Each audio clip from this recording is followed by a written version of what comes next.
Cookies inside of cookies, two kitchens, and a house. Today, we're revisiting being a professional baker. Is this the right career for you? Let's find out. Today on Time We Discuss, I want to welcome Brandy Smith LeCours from the Enchanted Flour Bake Shop, and it's time we discuss what it's like working as a baker. Brandy, thank you for joining me today. Hi, thank you for having me. I've said this before on other episodes. I have an awful sweet tooth. It is a blessing and a curse. Even if I don't like something and I see it and I'm hungry and it's sweet, I will eat it. So having a conversation about cakes and cookies and everything, right up my alley. Super excited. But let's start with you. Let's start a typical day for you as a baker running your own business.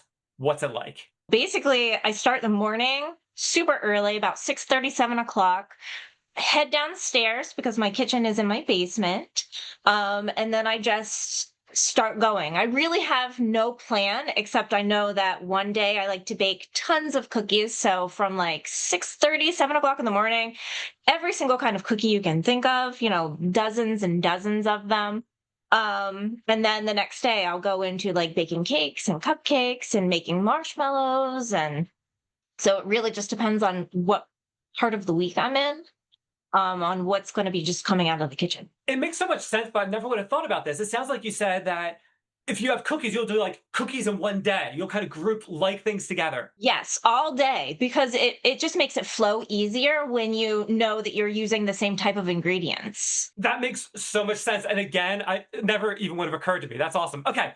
So let's talk about what's one thing that you've learned from doing this? Maybe a big mistake you've made in the past that you've rectified, something that you tried once will no longer do again. Give me something like that, some kind of lesson learned. Lesson learned is going into doing this thinking that you already know everything. You run into the business thinking, well, I can bake a cookie, so everything else has to just come just as easy. It doesn't. you know? So along the way, everything is just such a big learning process. Even like 10, 12 years into it, you still learn, okay, well, making money. How do I make money? How do I market my goodies? How do I, find the right clients? It's just basically such a learning experience through the entire time. So one thing you mentioned, you talked about, and I'm going to call it like research and development, because that's where my mind goes. That's where I come from. So when it comes to R&D, how do you learn new things? Do you watch a lot of baking shows? Do you read? Do you podcasts? How do you stay creative and grow? My biggest creative outlet is walking down the candy aisle and the cookie aisle in the grocery store. You basically go down there and see, well, what are they selling this week? What is popular? What type of cookies do they have? What can I add to what I'm already making to make people want to buy it? I'll give an example. Oreo always has all of these different flavor combinations that they're coming out with constantly. So Oreo is a big part of my creative outlet, I would say. They're like, this week we're doing lemon, and I'm like, oh, lemon's good. All right, let's see how I can add lemon into what I'm making. It's funny. It reminds me of my mother. My mother's a fantastic baker. Not professional, but I mean, she is just wonderful. And you talk about these different flavors. It makes me think of the different icings that she comes up with. She's done lemon and cappuccino and peanut butter. And Yes. so, what's one of those flavors that maybe someone requested that you were like, oh, okay, I could try to do that. What's really big right now is like an ube. So purple, it's a purple sweet potato. I actually just this week made Oreo ube cookies, and they were a huge hit. Like, people just loved it. I've never even heard of that. So, okay, how did you find out that that was so trendy right now? It's probably obvious, but how did you find that out? And I'm surprised people even know. It's like I've never heard of that. One of my customers, she was like, have you ever heard of a purple sweet potato? And I'm like, let me look it up, and then once you punch that into the search engine, it's everywhere. I can't remember if you mentioned. So we're going to change gears slightly. I can't Yeah. remember if you mentioned this before we started recording or after, but we talked about the idea of you having your own home business. It's a bakery inside of your home. Talk to me Yes. about some of the challenges of that, maybe getting it started, getting the proper licensure certifications. Talk to me about starting the actual business side of things. Oh my gosh. So we actually started thinking about it here in Pennsylvania in 2020. So it was right when, everything in the entire world shut down. And I was like, you know what? Let's see about putting a kitchen in our basement and see what would, what we would have to go through in order to have the township allow me to do that. I basically started with the Department of Agriculture, contacted them. They sent me entire, paperwork of what was allowed, what wasn't allowed, and then what path you have to take in order to get it approved through your township, and through them. So I mean that's basically where I started, was the Department of Agriculture, and they have such a good packet of information. And once I did that, I went online and was like, are other people doing this? What's happening? And you can find so many different Facebooks, Reddit posts, everywhere you look has information regarding, where you are, what township you're in, what city you're even in. And then it'll tell you, well, how many people in that area is doing it also. Okay, so that's cool. So you can actually kind of see what your competitors are like almost. Yeah, yeah, because you basically want to make sure that you are offering something that somebody else doesn't offer. Competition is fantastic, and I would like to say that there's room for everybody.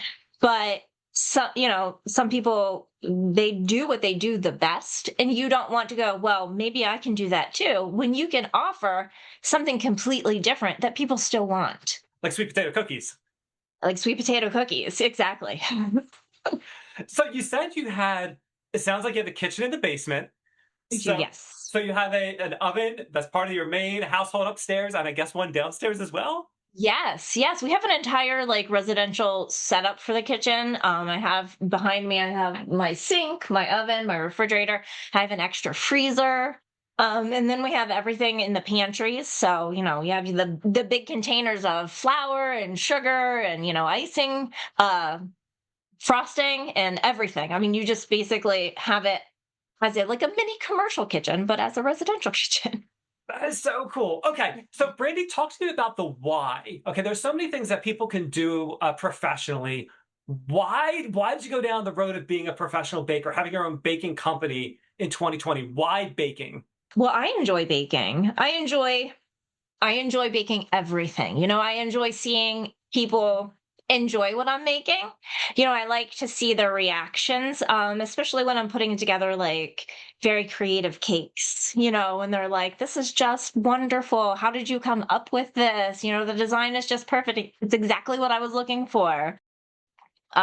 That's basically it, is you're allowed to be creative and do what you want to do and what you like to do. And make money doing this, doing it at the same time. Let's talk about required skills to do something like this. Did you go to any kind of culinary school? I see you have ink. You're obviously very talented. Were you an art major? Talk to me about the education that's required to do something like this. Actually have no formal training unless you want to like consider a Wilton cake class, something like that. But the great thing about everything being on the internet now is you can physically go to YouTube and find people showing you how to do things like this. You can go, like, there are actually websites of cake decorators that have their own, program where you can learn how to do what they do. And I think that's like the most fantastic thing, is if it's something you enjoy, you can find it anywhere. And I'm not saying anything against, people who have formal training, because there's absolutely a need for that also, especially if you're doing, very specific pastries and, things like that, bread making. But when you want to put frosting on a cake, it's, you have so many outlets right now that you can just find people that will show you how to do it. That's so cool. I absolutely love that too, because in this day and age, when people they really crave that job satisfaction, and it can be so challenging to switch careers midlife because you might have gone to school for something that is very specialized, and to exit that industry could be a huge challenge. So I love hearing things like this, where it's like if you really want to do it, if you have the passion, there's no large barrier to entry. Just as long as you have that Yeah, passion, no. you can do it. I love it. Love it. Yes, absolutely. You talked about starting in 2020, right around COVID. Um, Yes. so this leads me to this question, and I don't think you mentioned this. Do you ship anything? And I'm thinking specifically cookies, because I think cakes would probably be kind of difficult to ship. But do you ship anything, or is it all just done locally? Everything is done locally right now. I do like when you sign up for your limited food establishment through the Department of Agriculture, you have a box on there that says, yes, I want to do, shipping. So you can actually do that and then arrange to have it done, but we haven't looked into it. So everything is basically within the local area. Okay. And I'm assuming that's something you change your mind on pretty easily, I assume? Yeah. That's good. Okay, so let's hang on that for a second. I want to go back to when you first started this time frame from a paperwork standpoint. Was it was it a very long process? Or was it with a couple weeks, a couple months from filing the paperwork to being approved? How did that all work? It was very quick for me. So I'm the when you look it up and you join the Facebook pages, they're like, "Oh, it took 12 weeks for me." It felt like I sent in my paperwork and the inspector called me like a week later and was like, "Let's schedule to come out and make sure everything is okay." So I'm saying probably within like 3 to 6 weeks they were running at that time. But I don't know if it was just because it was COVID and there weren't a bunch of, applications waiting. Let's talk about some of the cakes you made. I'll throw them up on the screen for people to see. So there was a snake cake that you made, which I thought looked really cool. You had some Sonic the Hedgehog cake pops, and Yes. you also had a car or a truck with a Christmas tree on it. Very artistic. So, do you have an innate artistic side of you, or is it you just practice a lot? How do you turn those out? That's actually my favorite thing is being able to have somebody come and go, "This is what I was thinking. Do you think you can make it happen?" Most of the time I'm going to say yes. I do like to paint outside of, baking. I like to draw, I like to do everything, along the same lines, which makes it easier when you're bringing it into cake decorating. Because you everything that you learn doing, drawing and painting and sculpting and things like that, you can basically do the same thing out of cake. Brandy, one thing that you alluded to this before, but I'd like to put a number on this. You talked about Yeah. how many hours you're putting in. If you were to put a number on it, just thinking quickly, do you think you're putting in 40 hours a week, 60 hours a week? What are your weeks looking like from a time commitment perspective? I'm going to have to say that I definitely work more than a 40-hour week. So I do farmers markets twice a week. So on top of, doing custom cakes and, custom orders and catering and things like that, I also have events that I do. So some weeks it feels like 120 hours, and some weeks is maybe 60.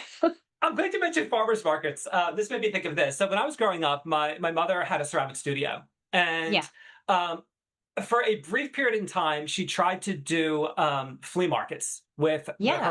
the things she created, and she learned very quickly that was not for her because you got a lot of people haggling, trying to get the absolute lowest price, and it just wasn't worth it for her. So.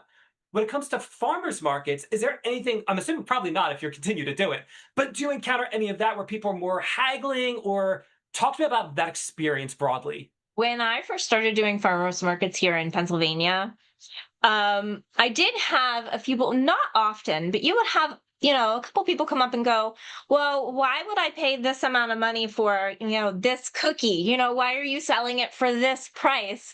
And then I'd be like, "Well, just try it and, find out." I would have very many return customers after they've tried what they were, I don't want to say complaining about, but what they were questioning. And then come back the next day and be like, "It was totally worth the money." When it comes to return customers, where do you think you get the most bang for your buck? Is it from people that get introduced through farmers markets? Is it through maybe people seeing one of your cakes at a wedding or something like that? Where do you seem to get most of your referrals coming in? Most of my referrals are farmers market. Yeah, they come in and they'll, grab the treats, and then most of the time it's even like later on that day, they'll be like, it was fantastic. You get the messages which just make you feel great. The cookies were fantastic. Can I put in, an order for a goodie box? Or do you do cakes? Or, what else can I buy for you? That is awesome. I absolutely love it. Okay. Now, I know the answer probably when it comes to your family when I'm going to ask this question, but for you Yeah. specifically, what is one of the hidden perks that comes alongside with you having your own bakery? With having my own bakery, I've actually met a lot of people of like mind. So it's fantastic to be able to talk, cakes, cookies. What are they selling? What do they like to sell? What are you doing? What could we collaborate with? What could, do you have something you can offer, to sell at maybe our farm stand or to sell in our bakery or, things like that. It's just being able to find people that have the same passion as you. So, sticking with that, do you have the opportunity to take the things that you bake and kind of sell it wholesale to another bakery to actually sell, or opportunities like that?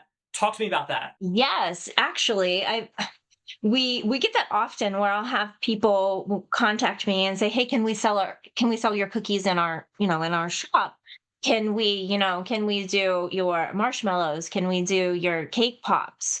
I've actually had a couple people I'm currently working right now, possibly doing a farmer's stand. So like a wholesale farmer's stand right now where they want to be able to sell my products to, their usual customers. When they do that, is it more of like a white label where they put their own label on top of it, or no, you're getting the promotion as well when that happens?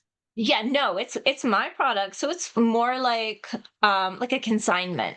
So basically, you're bringing your products, they get a percentage, I get a percentage, everybody wins, including, the people who are getting the stuff. What makes this the absolute best job? Me being able to make every single decision along the way. So if I put pressure on me, it's me putting pressure on me to get something done, or if I decide to take it a little easier, it's still me, in the long run. This is my own business and I'm in charge of everything. So, hang on the business for a second, because I'm assuming you probably also didn't go to school for business based on what you said before, but I could be wrong. Um, Yeah. when it comes to the business side of things, how did you fill in all those knowledge gaps? Was it trial and error? Was it you just read a lot, you listened to a lot, you saw a lot? How did you fill in those gaps? I actually used to run human resources for a company before this. So having a human resources background definitely helped me to be able to figure out a business plan, be able to know how to do, all of the paperwork, um, figure out like the accounting part of it. But they also offer, so I use a very specific bakery based software. So the software, you basically can put anything in it you want, recipes, everything, and it'll come up with this is how much it costs for you to do it. This is how much you should sell it for. This is so that's another big part of it is when you have the software that helps you figure out everything along the way, and a nice accountant. Other side of the coin, what makes this the absolute worst job? The hours. Some days the hours just seem extra long, like especially when you have, your family going out and going, "Oh, do you want to come out and do this?" Well, I can't because, I've booked 6 wedding cakes this week, so I have to go ahead and do those first. Sometimes you really miss out on just what's outside the kitchen. That's really good to know because a lot of times, people don't take into consideration those other trade-offs that they have to factor Yes. in. Okay, perfect. Okay. When it comes to being a baker, percentage wise, how much time do you think you allocate towards actual baking versus paperwork versus promoting versus going to farmers markets? I'm sure some that you can kind of multitask while things are in the oven. Maybe you can do other things, like make more cookies, for instance. But Yeah. talk to me about how all of that breaks out percentage wise, if you can. I would say 50% of my time is spent baking. The other half is where I allow for packaging, boxing things up, driving back and forth to farmers markets, setting up your whole event space while you're there, decorating cakes. But the biggest percentage is the actual baking part of it. That's really good because a lot of times I talk to people and they might say where it's like, oh, well, two-thirds of my time I'm doing paperwork and the other third I'm actually doing whatever it is. So it's good to know that, you're actually spending a healthy chunk. I said, yeah, let's say a healthy chunk Yeah, baking and actually absolutely. baking. So let's talk about maybe some of the dishes that maybe you've encountered. Do you focus on anything specifically? Maybe gluten-free recipes, or maybe just a lot of weddings. Where do you tend to put a lot of your focus that differentiates you between other bakers? I do stuffed cookies. So, yeah, a majority of my cookies have a filling inside of them. Um, you don't find that here. Here you'll find like the extra large cookies. So my cookies are pretty good size, 4 or 5 ounce cookies, but they always have that surprise filling in the inside of them. They sound amazing. Yeah. Brandy, this has been a very tasty conversation, but unfortunately, I am running out of time. Before I hand the floor over to you, I want to take a second and thank Tara Thistlethwaite for introducing us. Tara was in episode 140 as an event planner. Everyone, please go check out that episode. Link is in the description. Now, Brandy, this is the part of the show where I like to offer my guests the opportunity to talk about a project they're working on, cause they believe in, more about their business. So if there's something specific you'd like to discuss, the floor is yours. Oh my gosh, absolutely. If you're in Chester County, you need to make yourself aware of all of the farmers markets that are available here. Local produce, cookies, marshmallows, anything that you want, you can find at the local farmers markets. Growing Roots is a huge one that we do. They're in Eagleview, Downingtown, and Malvern. So Thursdays they're in Eagleview. And then Saturdays, Malvern and Care Park in Downingtown. And then I also do Westchester Growers Market on Saturdays. We've actually gone to both the Kerr Park one and the one in Westchester. We've done both of those on occasion. So I'll have to make sure we look for you the next time we are out and about. They're fantastic, if I do say so myself. Yeah, they are lovely. The vendors there are awesome. It's a great experience for everyone. It's a wonderful way to spend a morning. Brandy, that's absolutely awesome. I'll make sure I get all those links from you. I'll put them in the show notes. They'll be in the description. They'll be all over the place. So when people are trying to find information about you and these farmer markets, they can easily do that. Perfect. Brandy, it's been awesome having you on Time We Discussed. We learned all about what it's like being a baker. Thank you for having me.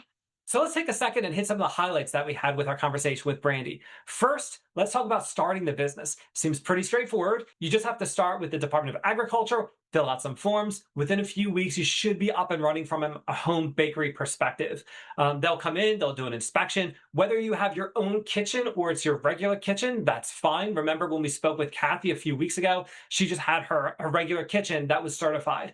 So you can have a second kitchen, or you can have just your one kitchen, and that'll be sufficient as well. So it seems pretty straightforward, pretty easy to get up and running. On the downside, Brandy is putting in a lot of hours. She was saying that she regularly puts in more than 40 hours a week, and it feels like it could be as many as 120. So it could feel like a lot of work. Also, bear in mind that if you are putting this much time, you might be missing out on other life events. You might be missing out on birthday parties, graduation parties, things like that. You might be missing out on your children's sports activities or concerts. So there definitely is a bit of a trade-off when it comes to work-life balance that you need to be prepared for. Like so many other professionals that I spoke with, I love that there aren't really any major barriers to entry in this. If you want to start out young doing this, awesome. If you want to transition mid-career, that's cool too. And later in your career, that's also a possibility. You don't need any special certifications. You don't need any special education. You can just learn on YouTube. You can learn through books, through podcasts. There are plenty of opportunities to actually learn. And it seems like the most important thing is actually just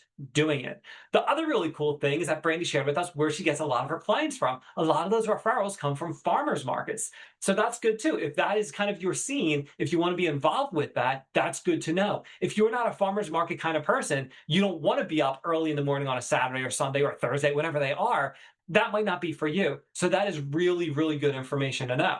Now, when it comes to income that you can expect, I did some research on this, and I mentioned this during the episode of The Home Baker with Kathy a few weeks ago.